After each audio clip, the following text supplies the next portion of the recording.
Hey, Margie here.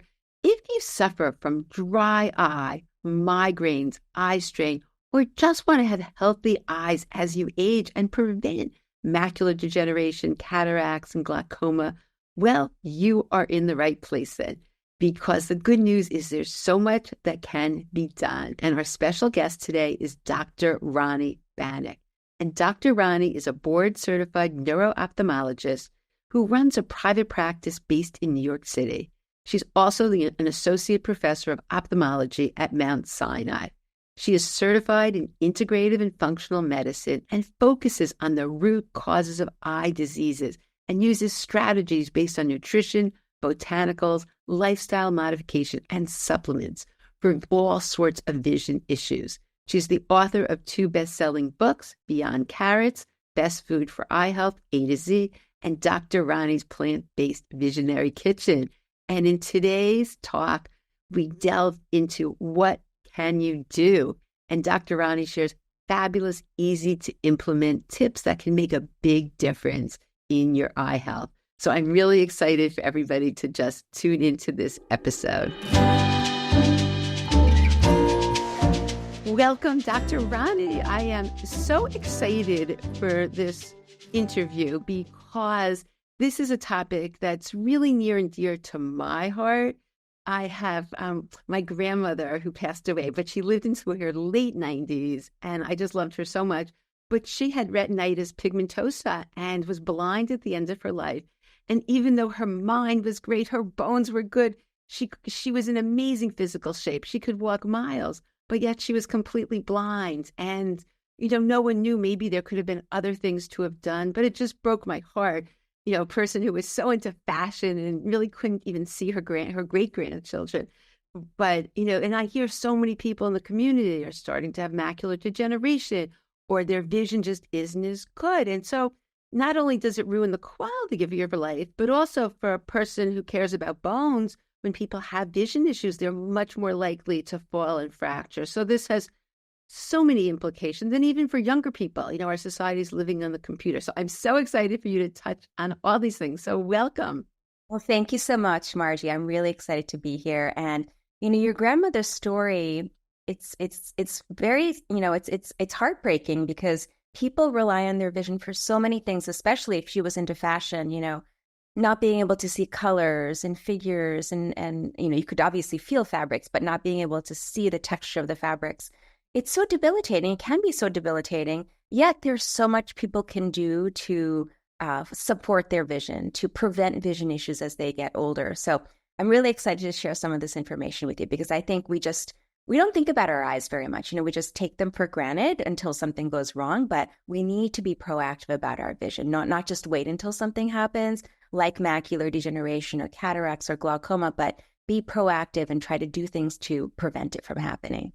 No, I just love your approach. And that's sort of the approach I take with all medicine in terms of digging deep, seeing root causes and dealing with them before it's just you're trying to fix an issue. And especially when things can be prevented and there's so much that can be done. But how did you get into this more holistic, way of treating as an ophthalmologist? How did you get into this? So I'll try to make a long story short here.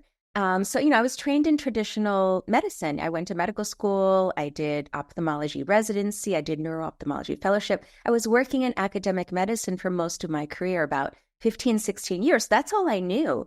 And it wasn't until I had my own health issue that I became aware of this whole other field of integrative and functional medicine. Like I didn't even know what these were before. But basically, I was suffering with migraines. It was a really stressful period in my life, maybe about 10 years ago. A lot going on, and I started to get headaches basically like every day. And if you've ever had a migraine, you know how debilitating it can be. And so I was having these headaches every day. I went to basically all the top headache specialists in New York City where I live, and they just prescribed me medication after medication after medication, and I wasn't getting better, and the medications caused me side effects. Finally, I had to find another solution, and I started researching, and I found that, oh my goodness, wow, there are so many research papers out there looking at vitamins, supplements like magnesium, riboflavin, which is B2, to help prevent headaches. And I was like, how come none of my doctors ever mentioned any of this to me? And then one of my colleagues, I was speaking with him, and he said, well, have you ever tried an elimination diet? And I just looked at him and I said, what's an elimination diet? Like I had no idea. And then he explained to me what it was. He explained to me about functional medicine. And I was like really intrigued. And I said, wow, I never heard of this field of medicine. I want to learn more about it. So I went to a course. I went to a week-long course to get the basics. And I was like, this is it. This is the missing piece of the puzzle, not only for my own health, but for how I practice. Because as you were saying, like most doctors, or you were implying, most doctors, we're trained to treat the problem after it happens. We're not treat to address or find and address the root cause. So I was so fortunate that I discovered functional medicine through my own path. My migraines got better. Then I started to use the same strategies for my patients for their migraines, then for their eye health. And I saw remarkable improvements. And I was like, this is it. So I got certified. And that's what I do now is I bring together the best of both worlds, functional integrative medicine with traditional medicine. So it's not like I put that to the side. I definitely use a lot of those principles, those strategies in the care of my patients. But the best way is to bring them together into a combined holistic approach. So that's how I got here today.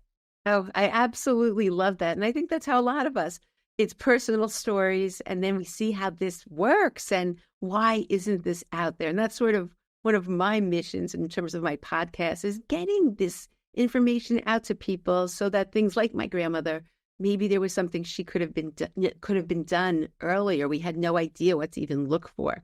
All right. So I'm excited because today we're going to focus on what can be done. And I think that's so empowering that, as you said, there are things that can be done that just a lot of us aren't aware of, including me. So this is a podcast. This is a talk. I'm going to be learning a lot. And I'll say, Margie, including doctors, also a lot of eye care providers, both ophthalmologists and optometrists, they don't know because we were never trained in it. So it's my mission to educate, the public, obviously, but also my colleagues because we were just never taught. And it's not our fault that we weren't taught. I think that's a good point, too, because some people are like upset with their doctors. And I don't think they should be because that's not the training. That wasn't the training in medical school. That wasn't the training.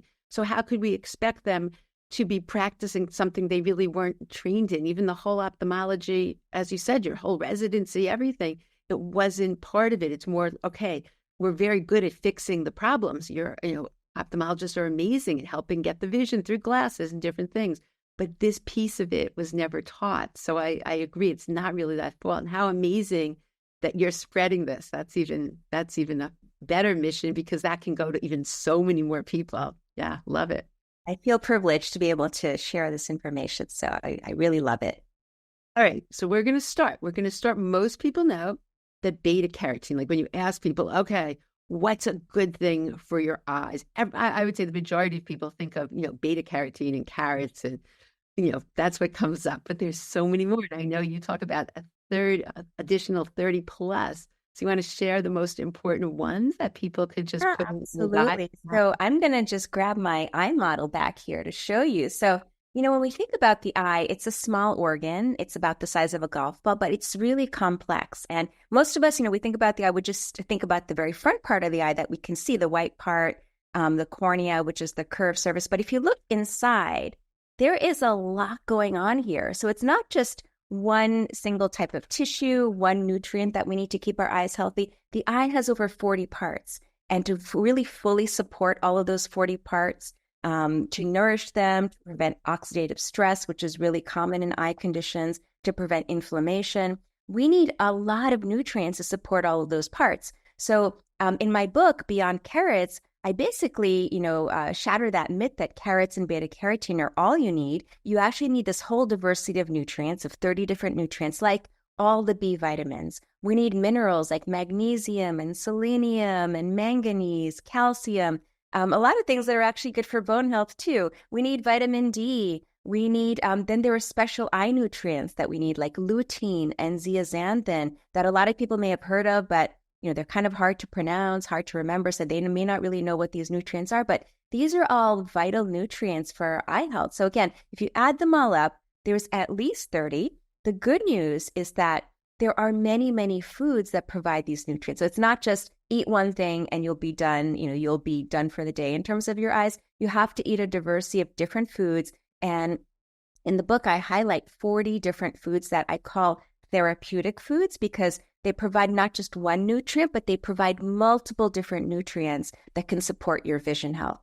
And I also want to say, Margie, it's not just about your eyes, because whatever you're eating to support your eyes will also help other parts of your body. So there's a lot of overlap between these nutrients, what we need for our eyes, what we need for our brain, our heart, our bones, our skin, our immune system. So it's not just you're only going to be feeding your eyes, you're going to be nourishing all aspects of your health also. So it's a win-win if you include these 30 different nutrients and rotate through the foods that have those nutrients. Yeah, that's so true, because I always say, the bones are not, I specialize in this, but the bones are not in isolation. It's not like one part of your body is deficient and that's it. It affects everything, works together. So that's such a good point. Would you say you want to just mention like 3 that maybe people are missing? What do you find are the most common ones that people are missing in their diet and supplement program? Yeah, so I would go back to lutein and zeaxanthin. So these are pigments that come from foods. Our bodies can't make these pigments, but we need to get them from foods. And what happens is the body, it absorbs these nutrients and deposits them right into the back of the eye. This is the retina back here. And you see this yellow spot? This yellow spot is because of those pigments getting deposited preferentially right here in the macula. This is called the macula in the back of the eye. So these pigments, this is amazing how our bodies evolved in this way and nature works in this way. But our bodies take these pigments, and the pigments serve as our natural shields. They help protect against blue light, against UV light. So they basically absorb those wavelengths of light that can be potentially harmful, and they neutralize them. So it's amazing that we have these natural blue blockers, these natural sunglasses in our eyes.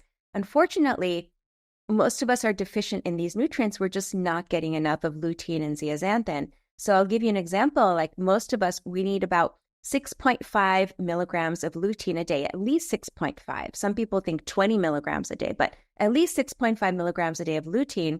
Most of us are only getting about 1 or 2 milligrams of lutein. So we're just not getting enough of these nutrients to protect our eyes. And probably that's why rates of eye conditions are rising, like macular degeneration, for example. Those rates are skyrocketing because these nutrients protect us against conditions like that. So where can you find these nutrients? I'm going to give you 3 top foods. One would be, it's a category of food, so leafy greens. Any kind of leafy green, whether it's spinach, kale, Swiss chard, collard greens, mustard greens, dandelion greens. If it's green and leafy, it will have a high concentration of lutein and zeaxanthin. Now, let's say you're not a big fan of leafy greens. You don't like their taste, they're bitter, or let's say you have an oxalate sensitivity and you can't have leafy greens. Then what else can you have? Well, another great food is egg yolk. So I know a lot of people, they were taught, don't eat the egg yolk because it's high in cholesterol. Well, I think that myth has been debunked. But the egg yolk, the reason why it's so beautiful, that orange-yellow color, is because of these pigments, lutein and zeaxanthin. So definitely eat your egg yolks with the egg whites. And then the third type of foods would be orange and yellow bell peppers. These are the color of those bell peppers is because of these nutrients. And so a lot of people, they think about adding bell peppers to their foods. They choose the green variety because they're the most commonly found or they're a little bit cheaper. But if you can, try to get the orange and yellow ones and include them in your diet because they are the richest in these nutrients. So there are many other foods that I could keep going on and on and on about which foods provide these nutrients, but those are some easy ones that you can try to include in your diet on a regular basis. Okay, so the orange and yellow are better than the red then? Yes. The red has its own spectrum of great nutrients, but if you're looking to eat for your eyes, choose the orange and yellow ones and really try to, I shouldn't say stay away from the green ones, but make the green ones less common in your diet. Yeah, you might as well optimize the foods that are going to help. What's the difference if you're going to put a pepper in? You might as well put the orange or the yellow. That's something I had no idea. I will now think about. Actually, if you try them, they each have like a different taste profile. So you may find like you prefer one or one over the other. But I think the more colorful yellow peppers, like again orange, yellow, red, they are a little bit sweeter in their taste profile. So try them out and see. But yeah, I always make the small ones. Yeah, you can get the bag of the small ones that are so. Oh, I love those. The mini peppers, they are delicious. Yeah. And you know what I've recently started doing? It's super simple. I have an air fryer, which I love. So I just, put kind of marinate it a little bit in some olive oil and some salt and just air fry it. And it's basically like getting grilled peppers in just a few minutes. So super, super delicious. You can eat them plain or put them on, your burgers or add them to salads. It's really, really a simple way to get that nutrient in. Now, a question. So I'm thinking even myself, like I have tons of leafy greens in my diet and I do have the peppers. Would I also need a supplement? I mean, if I was at risk for having symptoms like, do people need more than that in terms of, or is the diet enough for those two nutrients?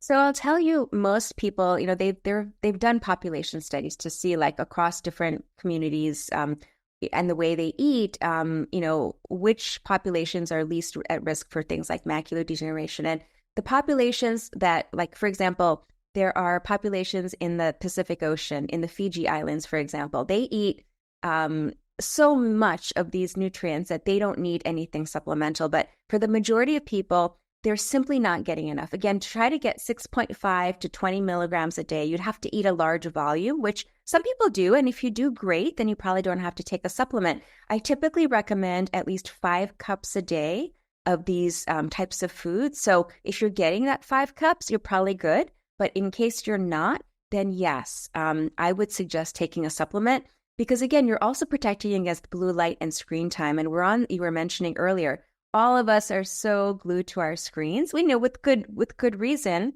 for work or for school or for connecting with friends and family, social media. Most adults are on screens over 10 hours a day, which is crazy to think, but it's true. And so our eyes are getting bombarded by blue light.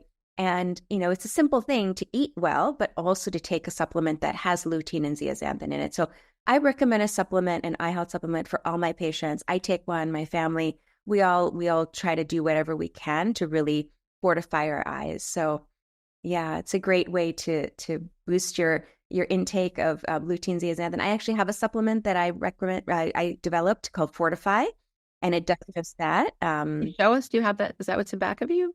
It is, yes. So I have a line of different supplements that are curated for eyes, but this is the one, Fortify, that's curated for like blue light and macular degeneration, eye strain. It has lutein zeaxanthin. There's a third one also, a nutrient called mesozeaxanthin. And I know, again, it's really hard to pronounce, hard to remember, but perhaps mesozeaxanthin is the most important of all three, and it's hard to get meso from foods. So the supplement really gives you the boost because it has all three of the macular carotenoids, which are, again, lutein zeaxanthin, mesozeaxanthin.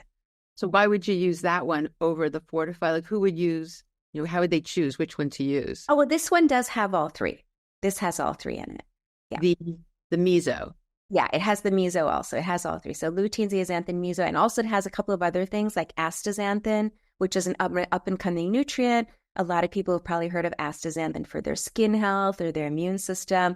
But there's also research to show that it can help protect your eyes from eye strain, improve blood flow to the eyes, protect against macular degeneration. So again, Fortify has all of that plus astaxanthin. So that's great. So if someone, because a lot of people will look at their multivitamin and say, okay, I have lutein, I have, but are the doses enough in those? Because I find a lot of times with these multivitamins, they have very minuscule amounts that really aren't therapeutic. What have you found?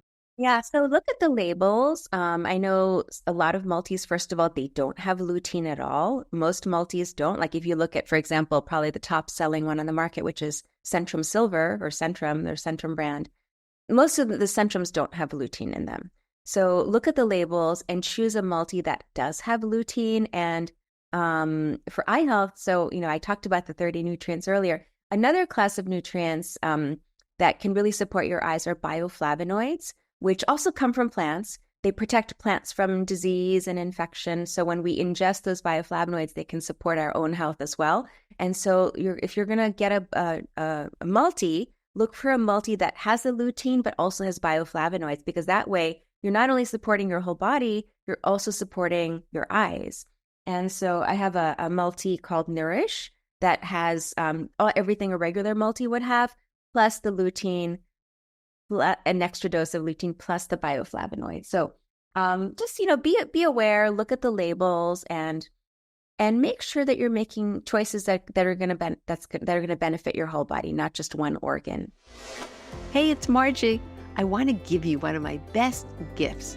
It's the Improve Your Bone Health Naturally mini class, where you'll learn the most important supplements, foods, exercise principles, and stress reduction techniques for stronger, healthier bones.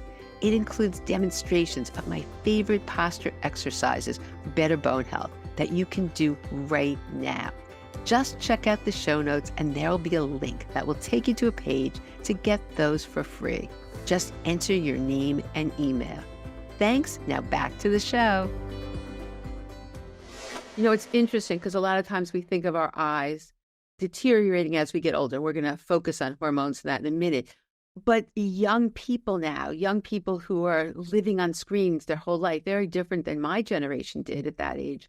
What do you see? Have you been seeing issues where things are deteriorating at a much quicker rate because of this?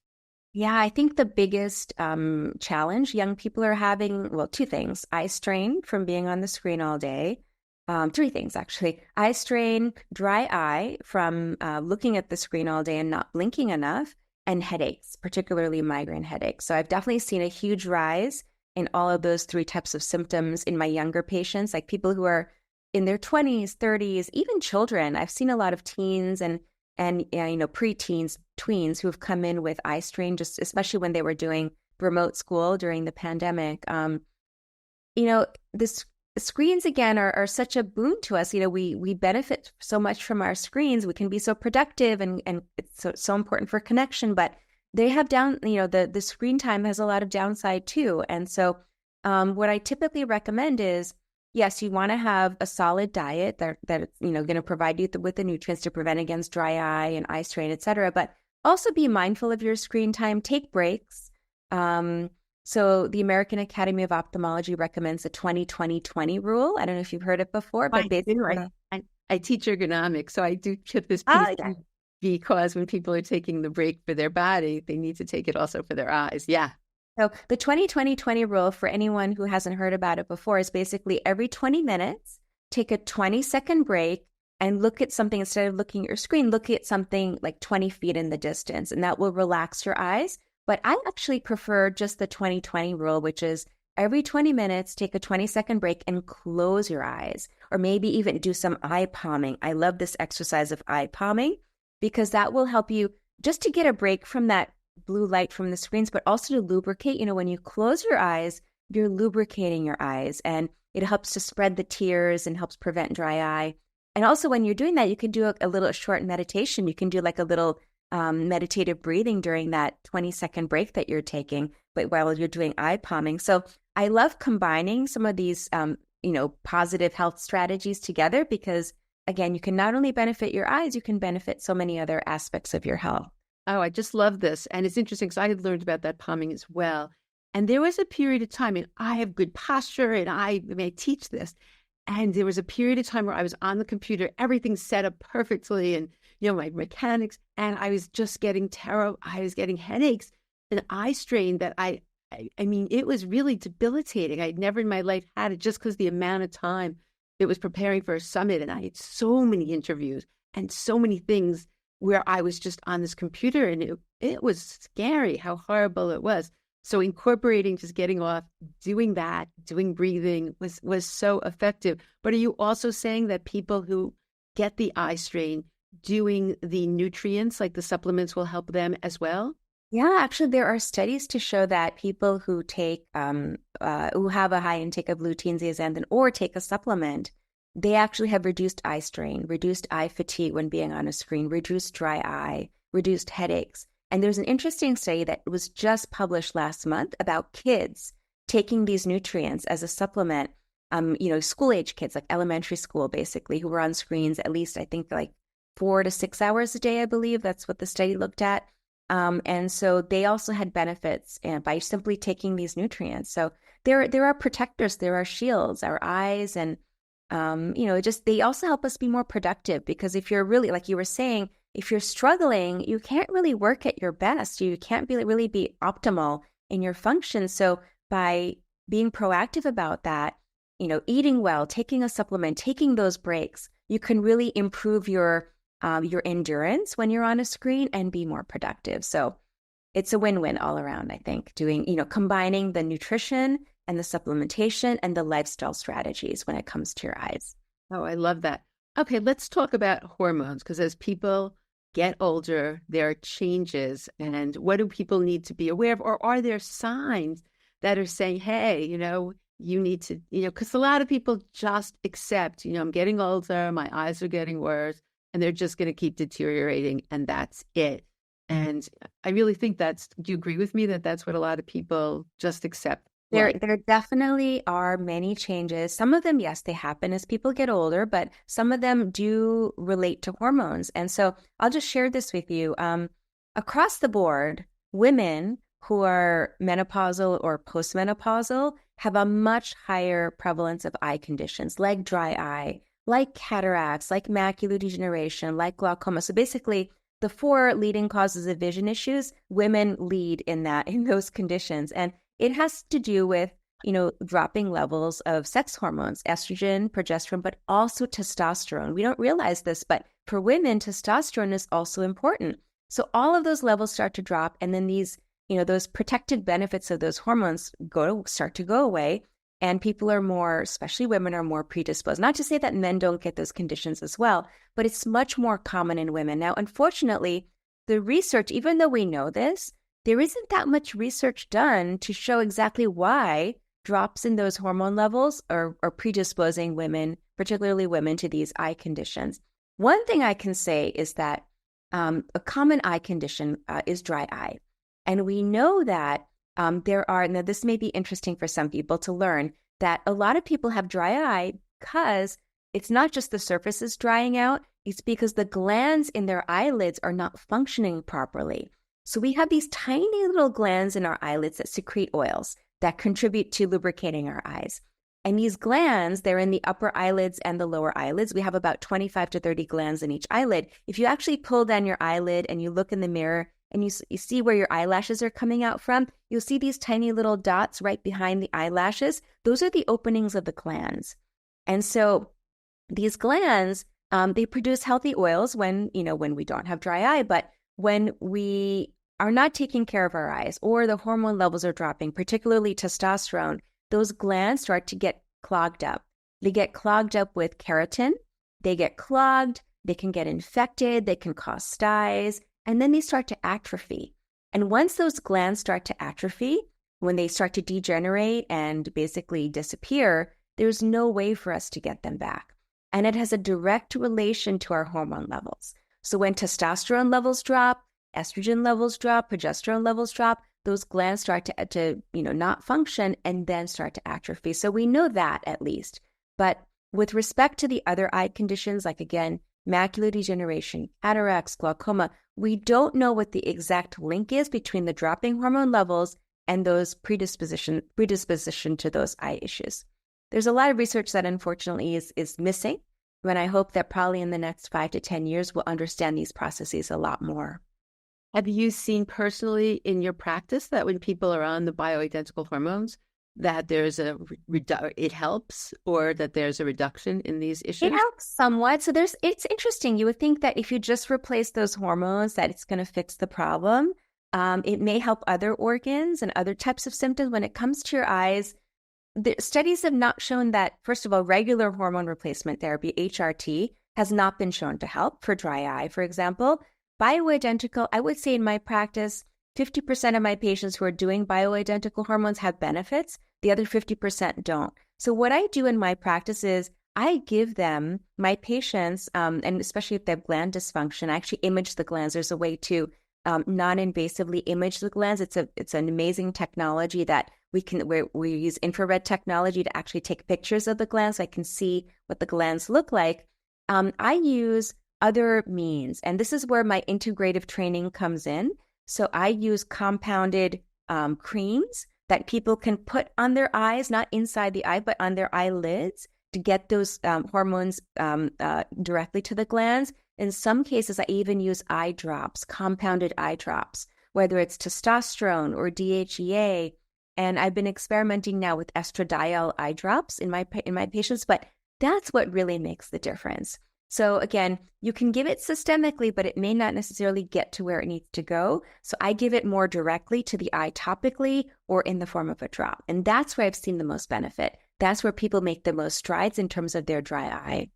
Wow, I love that because a lot of people just put drops. They live with it, sort of doing a Band-Aid approach. Well, let's treat the symptom instead of getting to the root cause. So that's really That's exactly it. When, right. eye drops, not to say that they don't work, they definitely can work. If you have dry eye, you need to lubricate. So it's like when you get dry skin, you need to moisturize and lubricate. The eye drops do the same thing, but what we're talking about are artificial drops, artificial tears, which are natural lubricant or replenishment, lubricating replenishment. But what I'm talking about with the creams or the compounded drops are, like you said, treating the root cause of where it's coming from. Not just, putting a Band-Aid on the problem, but getting to why do people have dry eye and what can we do from a root cause perspective to help them eliminate it or just, improve it to the point where they may not have to rely on their artificial tears as much. Oh, I just love that. You're in New York City. Is this something you do one-on-one with your patients? So it's not something someone can just It has to be one-on-one because it is, there has to be an established doctor-patient relationship so I can take care of these patients. I can prescribe things for them. So yes, it would have to be through an appointment. That's great that there is something else that can be done. I love that. Okay, so now I want to talk about eye exercises. Do they really, there's a lot of question. Is this a fact or is this fiction? Do they really help? I know my daughter had a concussion, a very bad concussion. She was hit by a motor scooter walking, going the wrong direction in New York City. So you probably see a lot of this. But for her in that situation, they were essential. And a lot of people don't even know that that's a piece of it, that you have to really deal with the eye after a concussion. But in general, do you find that eye exercises can help vision? Yes. So I want to just preface this conversation by saying that there are certain things eye exercises help with, and there are certain things that they may not help with.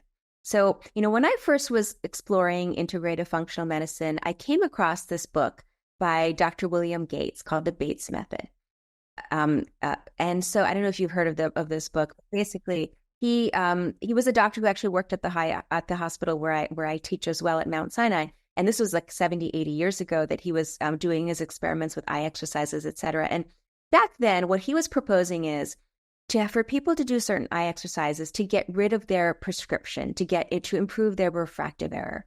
And in his experiments, he found that they worked. So, these exercises were recommended to young people, particularly young children in school, to see if it would reduce their myopia or reduce their hyperopia, would reduce their astigmatism. Unfortunately, even though in his experiments they worked, other people who tried to replicate his experiments, it did not work. And I tried them because I have myopia myself. I'm like a -350 and a -2 in the other eye.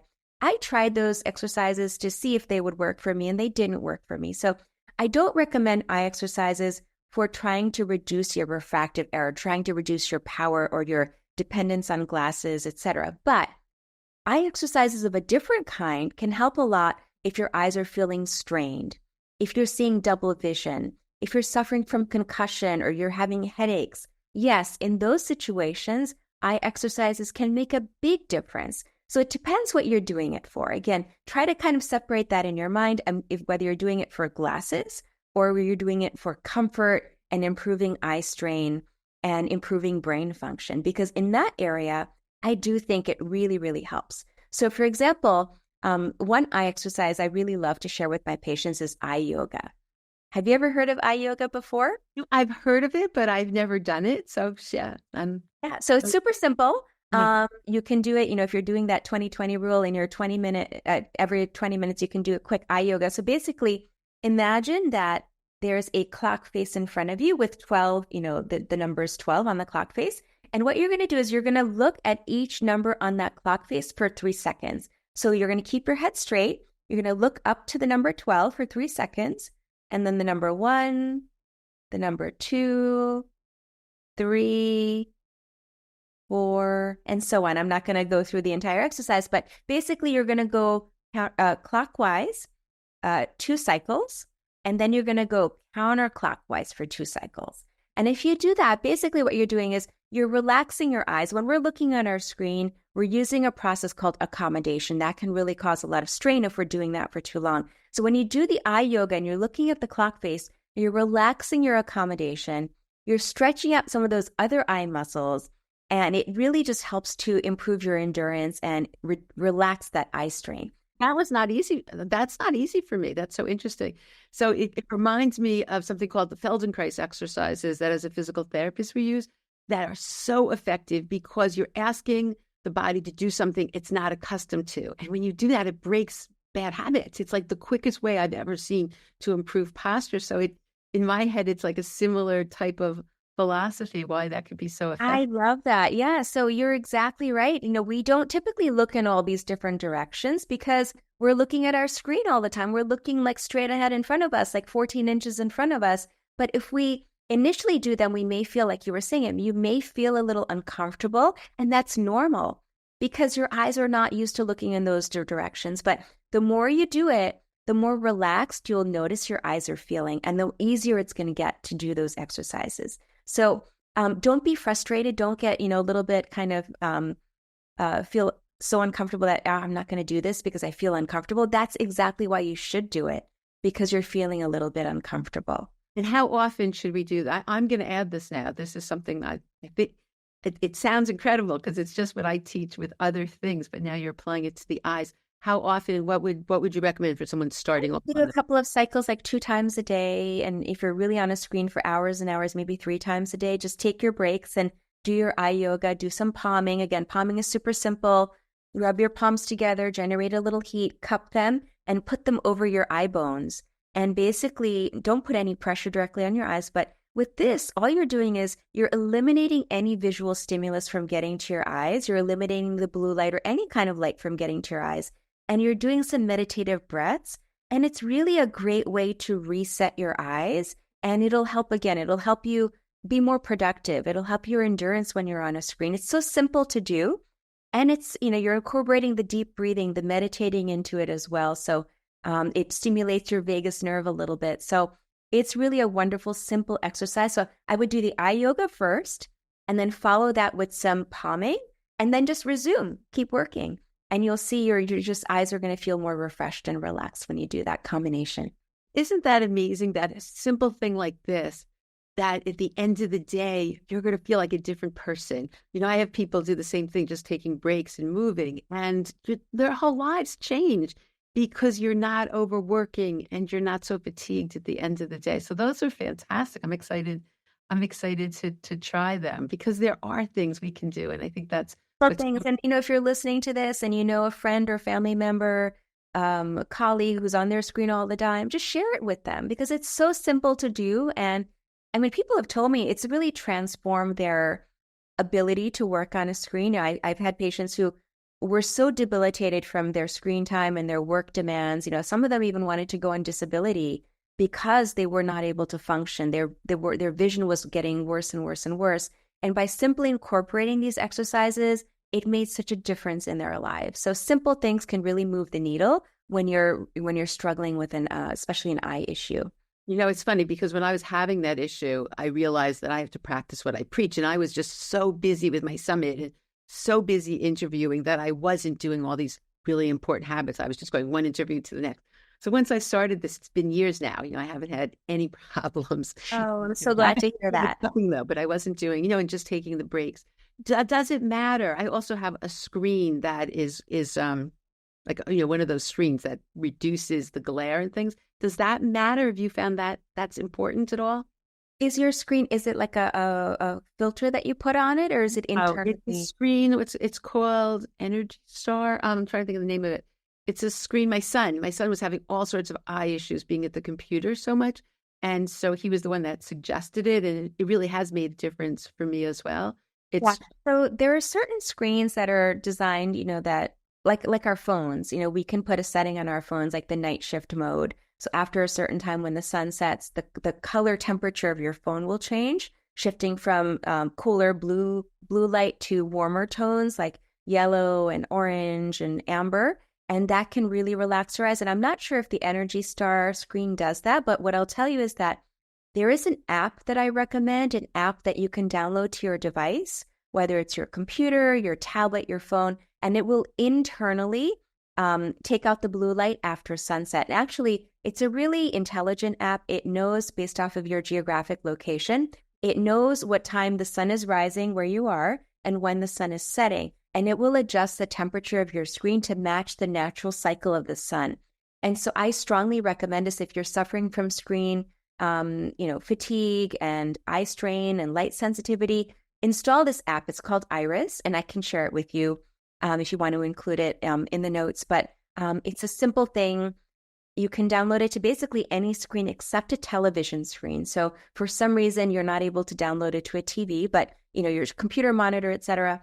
Try it out. I think it's a free trial for about 7 to 14 days, and then you can purchase it. It's really not that expensive at all, but it can really help you, and it automatically is dynamically changing the color temperature of your screen to match your environment.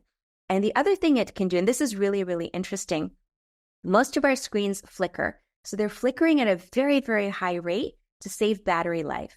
And so we may not necessarily see the flickering, but our eyes pick it up and our brains pick it up. So consciously, we may not know that it's flickering, but subconsciously, we know that it's flickering. And that constant flickering can really trigger a lot of light sensitivity for people. It can trigger headaches. Imagine like you're in a store and there's overhead lights that are, kind of flickering. I know many people are really bothered by that, but imagine your screen's doing the same thing at a super high rate. So this app, Iris, can actually take out the flickering. It can remove the flicker rate, which is so relaxing. Like as soon as it turns on, you immediately sense kind of down regulation of that, that fatigue. I can't even describe it, but your brain immediately senses it and everything just kind of relaxes and you feel more at ease when you're looking at the screen. So I would suggest you try it out. Oh, I love that. And last thing, what about the glasses? Like I do wear at nighttime. I mean, I try not to be on the screen after 8, but if I ever am, even watching television, I wear the blue light glasses because, the amber, the colored lenses, which changed my life completely. But also during the day, oftentimes if I'm going to be on, I will wear the glasses as well to reduce the blue light. Is that something you recommend? So the truth is that most blue blockers, if they're lighter in color, let's say, for example, they're clear or they're really light yellow, they're not blocking much of the blue light. So only about 10 to 30% of the blue light. So if you wanted to use that during the day, if you're feeling eye strain, you're feeling a little bit of sensitivity, you can use the lighter ones during the day. But if you really want to prevent some of the other adverse effects of blue light, for example, if it's affecting your sleep patterns, it's giving you insomnia, or for children, there's actually some studies that show that kids who are exposed to blue light, too much blue light later in the day, they actually have hyperactivity and it may lead to attention deficit issues, etc. You want to get a stronger blue blocker to prevent those types of more serious issues. So what you were describing, like a deeper amber color or orange color or red color, those types of blue blockers are going to be more effective for more of the health issues later in the day. But if you just want it during the day, you can definitely use the lighter tint blue blockers. But beyond that, so there's actually no scientific evidence that these blue blockers really work. And people may feel, yes, it really helps me, which is totally wonderful if it helps you personally, but the science isn't there yet. There's been no study to show that blue blockers help. But if you wanted to really do what the science shows, use the nutrients, boost your intake of those nutrients, because again, they're your natural blue blocking filters. They're your natural blue blocking pigments and shields. So why not add that to your routine also for your eye health? Oh my goodness, there's so many things. So tell people, because you have something amazing, you have 2 amazing things. So tell people though, if they're listening to this real time, but I guess you'll probably have a replay of the webinar, or is that just something they have to come to? Tell us what's happening. You have something for people who want to So I want to share this information with as many people who want to listen. If you care about your eyes, please, please, please take advantage of these 2 things. The first thing is I have a free webinar I'm going to be giving soon, and we can include the date and the link to register. It's called the top 3 vision issues that develop after age 40 and what you can do to prevent them. So this is really, really important. If you want to prevent things like macular degeneration, cataracts, and glaucoma, I'm going to share some really important tips in that webinar.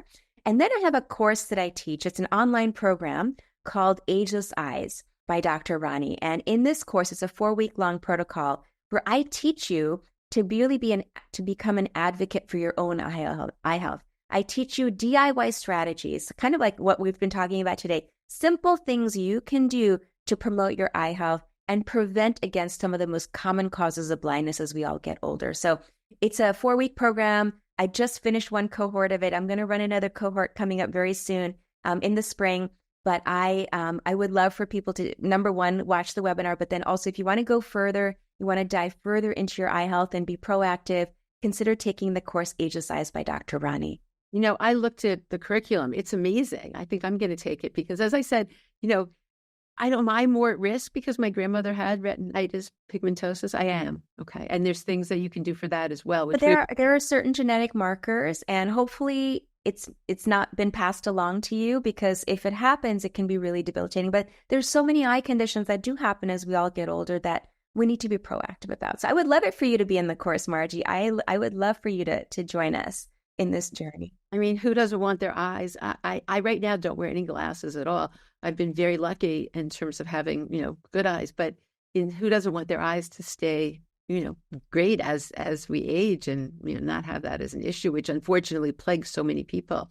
Yeah. And actually, I have a bonus module in the course about the cosmetic changes. Of course, we want to keep our eyes healthy on the inside, but how our eyes look on the outside also matters so much. You know, some people end up with dark circles or bags or sags, fine lines, wrinkles. So in the course, I have a bonus module on how you can manage some of those more cosmetic eye issues as we all get older, and how to do it naturally. So not having to resort to something like Botox or fillers or lasers or surgeries. You know, there are so many things people can do to be proactive about the skin around their eyes and keeping them looking youthful and ageless.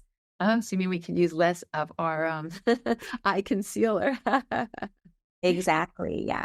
Well, this has just been, is there anything else we want to end with? This has been beyond helpful, Dr. Rani. And I'm so thrilled that we're going to spread this information because, as I said, you know, my grandmother, my uncle also, he had macular degeneration. And, you know, it was just so sad to see people who were reading and vibrant, and not that they didn't live their lives, but it certainly takes a piece of your life away. And especially when there's preventative things like vitamins and nutrients and just, you know, knowledge is power, I always say. So when we can put that to our eye health, you know, why not? That's fantastic.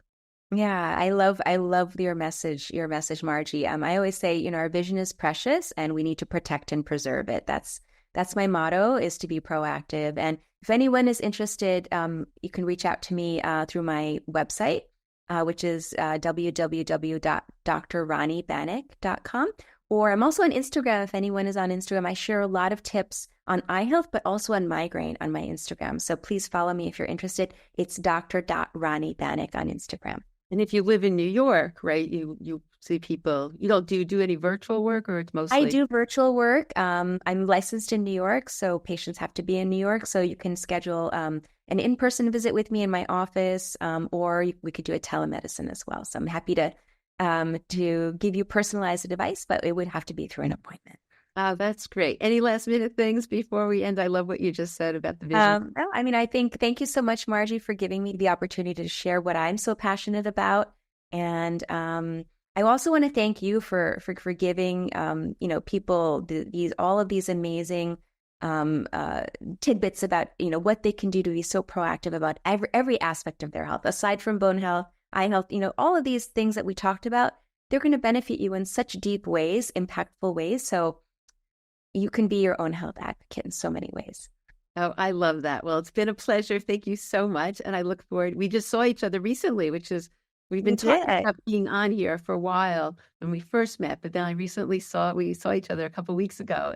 And I said, you have to come on. This information. It's really, yeah. Thank you so much for inviting me. So I'm so glad. Thank you so much. Wow. I hope you enjoyed my interview with Dr. Rani, and now have some easy action steps you can put into your life that will make a big difference in the health of your eyes. And healthy eyes are important because we want to be able to see all the wonderful things that life has in store for us. So make sure to look at the show notes where I'll have the links to Dr. Rani's webinar, as well as her course and her website.